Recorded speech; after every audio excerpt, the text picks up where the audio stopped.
ఈ రోజుల్లో దేవుడు నిన్ను ఆశీర్వదిస్తాడంటే అందరికీ చాలా ఇష్టం. దేవుడు పాపం చేస్తే నిన్ను ఆశీర్వదించాడంటే ఆ మాట ఎవరికి నచ్చదు. నువ్వు ఎలా ఉన్నా సరే దేవుడు నిన్ను ఆశీర్వదించాడంటే ఎంత మంచి ప్రసంగం అండి, ఎంత మంచి బోధ అండి, ఇవాళ మెసేజ్ అంతా నాకు బాగా అర్థమైపోయిందండి అంటారు చాలామంది. పాపం ఎక్కడుంటుందో అక్కడ దేవుని సన్నిధి ఉండదు. దేవునికి అవిధేయమైన జీవితం ఎక్కడుంటుందో అక్కడ దేవుని ఆశీర్వాదము ఖచ్చితంగా ఉండదు. ఎందుకంటే దేవుడు హృదయాంతరంగములను ఎరిగిన వాడు. నీ మనసు ఏంటో ఆయనకు తెలుసు, నీ ఉద్దేశాలు ఏంటో ఆయనకు తెలుసు. నువ్వు ఒక మాట మాట్లాడితే ఆ వెనకాల నీకు ఏ విధమైన ఆలోచనలు ఉన్నాయో ఆయనకు తెలుసు. మనం పడకల మీద పడుకొని ఏం ఆలోచిస్తామో ఆయనకు తెలుసు. మన మైండ్లో వెళ్ళే థాట్ ప్రాసెస్ అంతా దేవునికి తెలుసు. మనం అనుకుంటాం నా మైండ్లో వెళ్ళేది నాకు తప్ప ఎవరికి తెలుస్తుందిలే అని. అన్నీ చూస్తున్నాడు దేవుడు. ఒకరోజు ఆయన యొక్క కోపం రాబోతుందేమో, జాగ్రత్త. దేవుని కోపాన్ని ఎవరమైనా తాళగలమా? దేవుని కోపాన్ని ఎవరైనా భరించగలమా అండి? కొన్నిసార్లు చూడండి, పిల్లల్ని బాగా మనం ప్రేమించేస్తే తల్లిదండ్రుల యొక్క కోపం పిల్లలు భరించలేరు. జాన్ వెస్లీ గారు ఎప్పుడు పిల్లల్ని చాలా ప్రేమిస్తుంటారు. నేనేమో కొంచెం క్రమశిక్షణగా ఉంటాను. ఇద్దరం ప్రేమించేస్తే పిల్లలు పాడైపోతారు కదండి. పిల్లల మీద ప్రేమ ఉండాలి, కానీ తల్లిదండ్రులు క్రమశిక్షణలో కూడా బిడ్డలను పెట్టాలి. తండ్రి ద్వారా ప్రేమను పొంది పొంది పొంది పొంది అలవాటైపోయి ఎప్పుడైనా వాళ్ళ డాడీ కొంచెం సీరియస్గా చూడగానే తట్టుకోలేరు, విలవెల్లాడిపోతుంటారు పిల్లలు. ఎందుకంటే అంతగా ప్రేమించే మా నాన్నకి అప్పుడప్పుడు కోపం కూడా వస్తుందని. మనకి దేవుని ప్రేమ బాగా అలవాటైపోయింది కదండి. హల్లెలూయా. ప్రేమ, యేసయ్య ప్రేమ అని చక్కని పాటలు పాడేసుకుంటూ ఉంటాం. నిన్నే ప్రేమింతును అంటాం, అదంటాం, ఇదంటాం. దేవుడు ప్రేమ కొన్నిసార్లు మనల్ని పాడు చేసేస్తూ ఉంటుంది కదండి. స్పాయిల్ అయిపోతుంటాం. అతి ప్రేమ పిల్లల్ని చెడగొట్టేస్తుంది కొన్నిసార్లు మనం ఏమనుకుంటామంటే దేవుడు ఎంత ప్రేమ కలిగిన వాడంటే ఇష్టానుసారంగా నేను బ్రతికినా ఏం పర్లేదులే, నా బంగారం నా బుజ్జి అని దగ్గరికి తీసుకుంటాడేమో. అన్నిసార్లు ఆయన అలాగా చేయడు. ఆయన ప్రేమ కలిగిన వాడే, ఆయన దయా సంపన్నుడే, ఆయన కృప కలిగిన వాడే, క్షమించేవాడే. కానీ ఆయన ప్రేమను నువ్వు మాత్రం ఒకవేళ నేను ఎలా బ్రతికినా పర్వాలేదు దేవుడు ప్రేమిస్తాడు అనుకుంటే అది కరెక్ట్ కాదు. దేవుని కోపము సొదొమ గొమొర్ర ప్రాంతము మీదకి దిగి వచ్చి ఆ ప్రాంతంలో ఉన్న ప్రజలను, ఆ ప్రాంతంలో ఉన్న సమస్తాన్ని నాశనము చేసినట్లుగా మనం గమనిస్తున్నాం.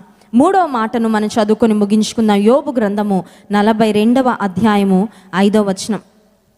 యోబు గ్రంథము 42వ అధ్యాయము 5వ వచనం. వినికిడి చేత నిన్ను గూర్చిన వార్త నేను వింటిని, అయితే ఇప్పుడు నేను కన్నులారా నిన్ను చూచుచున్నాను. మనందరికీ తెలుసు యోబు భక్తుడు తన జీవితంలో పొందిన శ్రమలు అగ్ని వంటి శ్రమలు. యోబుకు వచ్చిన శ్రమలు ఎలాంటి శ్రమలు అంటే తాను నశించిపోయే శ్రమలు. ఇంకొకళ్ళు అయితే తట్టుకోలేకపోయేవారేమో. అంత భయంకరమైన శ్రమలు యోబు పొందుకున్నప్పటికీ యోబు తన జీవితంలో చెప్తున్న ఒక శ్రేష్టమైన సాక్ష్యం ఏంటంటే, దేవుడు నా జీవితంలో అనుమతించిన శ్రమల ద్వారా నేను దేవునికి ఇంకా దగ్గర అయ్యాను. యోబు చెప్తున్న తన స్వానుభవం ఏంటంటే, వినికిడి చేత నిన్ను గూర్చిన వార్త నేను వింటిని. శ్రమలు రాకముందు దేవా నిన్ను గూర్చి నేను విన్నాను, నీ స్వరము నేను విన్నాను. కానీ శ్రమలు వచ్చిన తర్వాత అయితే ఇప్పుడు నేను కన్నులారా నిన్ను చూచుచున్నాను. Now my eyes have seen you. శ్రమలలో దేవుని వ్యక్తిగతంగా నీవు నేను చూడగలం. వ్యక్తిగతంగా ఆయన మనం ఎక్స్పీరియన్స్ చేయగలం. షద్రక్ మెషక్ అబేద్నెగోలు ఏ విధంగా అగ్నిగుండంలోకి వెళ్ళినప్పుడు దేవుడు వారితో పాటు 4వ వ్యక్తిగా వచ్చాడంట. He came as the 4th person in the fiery furnace. వారు అగ్నిగుండంలోకి వెళ్ళకపోయింటే 4వ వ్యక్తిగా దేవుడిని వారు చూడగలిగేవారా? చూసుండేవారు కాదు. కొన్నిసార్లు అగ్ని వంటి శ్రమల ద్వారా దేవుడు నిన్ను పంపిస్తున్నప్పుడు ఆయన ఇంకా నువ్వు లోతుగా తెలుసుకోవడానికి, ఆయన ఇంకా లోతుగా నువ్వు ఎక్స్పీరియన్స్ చేయడానికి దేవుడు నీకు సహాయం చేస్తూ ఉంటాడు. ఎందుకు ఈ మాటలు చెప్తున్నానంటే, విశ్వాస జీవితంలో మనకు వచ్చే శ్రమలు మనల్ని దేవునికి దగ్గరగా తీసుకొని వెళ్ళాలి తప్ప మనల్ని దేవునికి దూరం చేయకూడదు. ప్రకటన గ్రంథం 20వ అధ్యాయము 14-15 వచనాలు చదువుకొని మనం ముగించుకుందాం. ప్రకటన గ్రంథం 20వ అధ్యాయము 14-15 వచనాలు. మరణమును మృతుల లోకమును అగ్నిగుండములో పడవేయబడెను. ఈ అగ్నిగుండము రెండవ మరణము. ఎవని పేరైనను జీవ గ్రంథమందు వ్రాయబడినట్లు కనబడని ఎడల వాడు అగ్నిగుండములో పడవేయబడెను. అమ్మో, ఇది ఇంకో భయంకరమైన అగ్నిగుండం అండి. 3 అగ్నుల గురించి మనం చూసాం కదా. మొదటి అగ్నేమో షద్రక్ మెషక్ అబేద్నెగోలు పడవేయబడిన అగ్నిగుండం. రెండవ అగ్నేమో ఆకాశము నుండి దేవుడు పంపించిన అగ్ని సొదొమ గొమొర్రా ప్రాంతాలను నశింపచేయడానికి. మూడవదిగా పాపులను పడవేయుటకు సిద్ధపరచబడిన అగ్నిగుండం. ఇక్కడ రెండవ మరణము అనే ఒక మాట వ్రాయబడింది, గమనించారా? ప్రతి మనిషి జీవితంలో ఒక మరణం కన్ఫామ్గా ఉంటుంది, అవునా కాదా? ఒక చిన్న ఫార్ములా చెప్తాను, గమనించండి. 2:1, 1:2. 2:1, 1:2 గుర్తుపెట్టుకోవడానికి చాలా ఈజీ. 2 సార్లు పుడితే ఒక్కసారి చనిపోవాలి, ఒక్కసారి పుడితే 2 సార్లు చనిపోవాలి. 2 సార్లు పుట్టడం అంటే ఏంటంటే, ఒకసారి కదా మేము పుట్టేది, మా డేట్ ఆఫ్ బర్త్ ఒకటే కదా అని మీరు అనుకుంటున్నారా? డేట్ ఆఫ్ బర్త్ ఒకటేమో శారీరక పుట్టుక, రెండవదేమో ఆత్మీయ పుట్టుక. నీ హృదయంలోకి యేసుక్రీస్తు ప్రభుని నీవు ఆహ్వానించి నీ పాపాలన్నీ ఆయన సన్నిధిలో నీవు ఒప్పుకున్న దినము ఆత్మీయంగా నువ్వు పుట్టిన వ్యక్తివి. కారణం ఏంటంటే ఎఫెసీ పత్రిక 2వ అధ్యాయం 1వ వచనంలో ఉంటుంది, మీ అపరాధముల చేతను పాపముల చేతను మీరు చచ్చిన వారై ఉండగా ఆయన మిమ్మును క్రీస్తుతో కూడా బ్రతికించెను. ప్రతి ఒక్కరూ ఈ లోకంలో పుట్టాం, తల్లి గర్భంలోంచి బయటకు వచ్చాం, ఏదో హాస్పిటల్లో మనం పుట్టాం, కరెక్టే. కానీ పుట్టిన తర్వాత ఆత్మీయంగా మాత్రం మనం చనిపోయాం. దేవునితో మనం కనెక్ట్ అవ్వనంత కాలం, as long as we are not connected to God, we are spiritually dead. స్పిరిచువల్గా మనం డెడ్ పీపుల్. ఎలాగంటే సెల్ ఫోన్ కొనుక్కున్నంత మాత్రాన అది పనిచేసేస్తుందా, లేకపోతే దానిలో సిమ్ అను ఛార్జింగ్ పెట్టాలా? అర్థమవుతుందండి? ఈ లోకంలో పుట్టినంత మాత్రాన నేను ఆత్మీయంగా బాగానే ఉన్నాను అని అనుకోవడానికి లేదు. దేవునితో నీ ఆత్మను కనెక్ట్ చేసినప్పుడు, దేవునికి నీ హృదయంలో చోటిచ్చినప్పుడు, నీ జీవితంలో ఉన్న పాపాన్ని ఆయన సన్నిధిలో ఒప్పుకొని ఎప్పుడైతే యేసుక్రీస్తు ప్రభును మనం రక్షకునిగా స్వీకరిస్తామో దాన్ని స్పిరిచువల్ బర్త్డే అంటారు. సో మనందరికీ ఫిజికల్ బర్త్డే ఒకటి ఉండాలి, స్పిరిచువల్ బర్త్డే కూడా ఒకటి ఉండాలి. నేను August 15, 1997లో అది నా స్పిరిచువల్ బర్త్డే అనమాట. ఆధ్యాత్మికంగా నేను పుట్టిన రోజు. శారీరకంగా పుట్టినరోజు వేరే రోజు ఉందనుకోండి. సో 2 సార్లు పుడితే ఒక్కసారి చనిపోతారు. 2:1 అని చెప్పాను కదా. 2 సార్లు పుడితే ఒక్కసారి చనిపోతారని అర్థం ఏంటంటే, ఈ లోకంలో అందరికీ ఎలాగైతే శారీరకంగా ఒక పుట్టుక తేదీ ఉందో, ఆత్మీయంగా శారీరకంగా మనం మరణించే రోజు కూడా ఒకటి ఉంది. అది కూడా తథ్యం. అది 100 అవ్వనివ్వండి, 110 అవ్వనివ్వండి. ఈ రోజుల్లో 100, 110 చాలా తక్కువ. కానీ దేవుడు ఎంత ఆయుష్ ఇస్తే అంతకాలం ఈ లోకంలో మనం బ్రతికి ఒకరోజు అందరికీ గుడ్ బై చెప్పి అందరి దగ్గర మనం చక్కగా వీడ్కోలు తీసుకొని వెళ్ళిపోతాం. అది శారీరకమైన మరణం.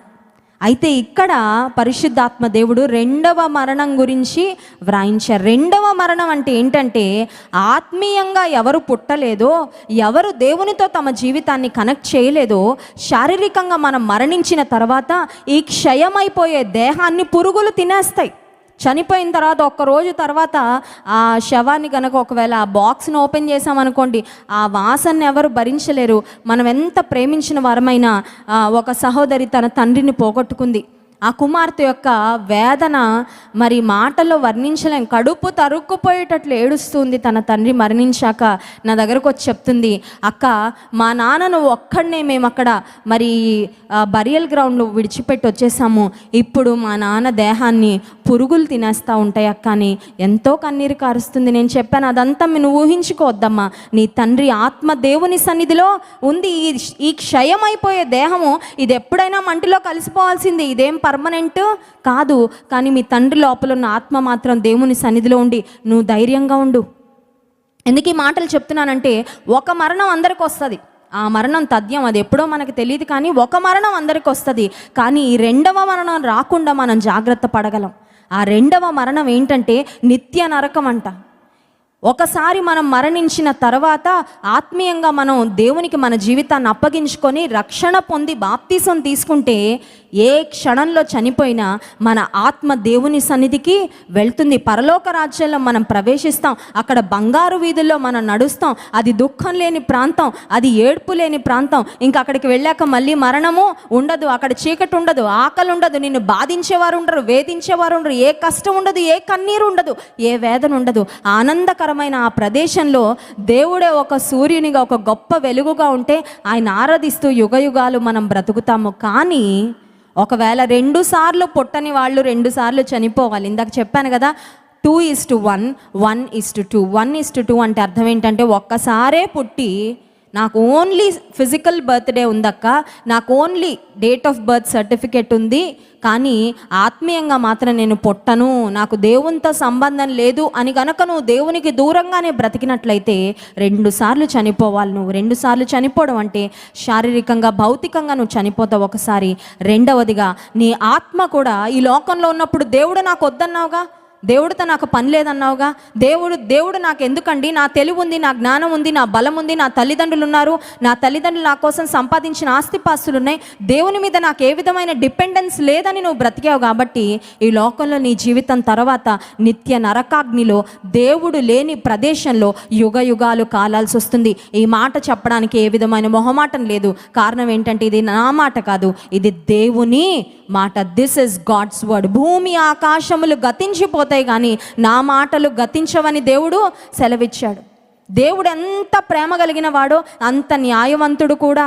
ఒక కాయిన్కి ఏ విధంగా 2 వైపులు ఉంటాయో అలాగే దేవునిలో ఒక వైపు ప్రేమ ఉంది, రెండో వైపు తీర్పు కూడా ఉంది. ఆయన న్యాయవంతుడైన దేవుడు. ఈ లోకంలో ఇష్టానుసారంగా బ్రతికి, పాపంలో బ్రతికి దేవుడా నువ్వు వద్దంటే ఆయన నిన్ను బలవంతంగా పరలోకానికి లాక్కోడుగా. ఎందుకంటే భూమి మీద నువ్వు చెప్పేశావు నీ డెసిషన్ ఏంటో.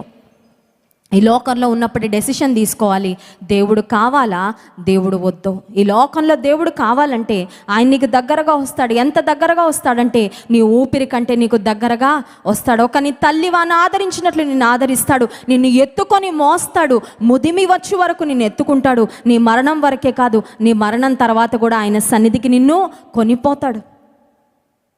నిన్ను ఆయన ఎలా తీసుకొని వెళ్తాడంటే ఒక రాజు వలె నిన్ను ఆయన సన్నిధికి పిలుచుకుంటాడంట. అంత ఆర్భాటంగా, అంత ఆనందంగా. He will give you a grand welcome when you go to heaven. ఈ లోకంలో నువ్వు దేవుని కోసం బ్రతికితే నీకు ఆయన ఇచ్చే స్వాగతం చాలా చాలా గొప్పగా ఉంటుంది. హల్లెలూయా. ఆయన నిన్ను పిలుస్తాడండి. He will call you by name. పేరు పెట్టి నిన్ను పిలిచానన్నాడు.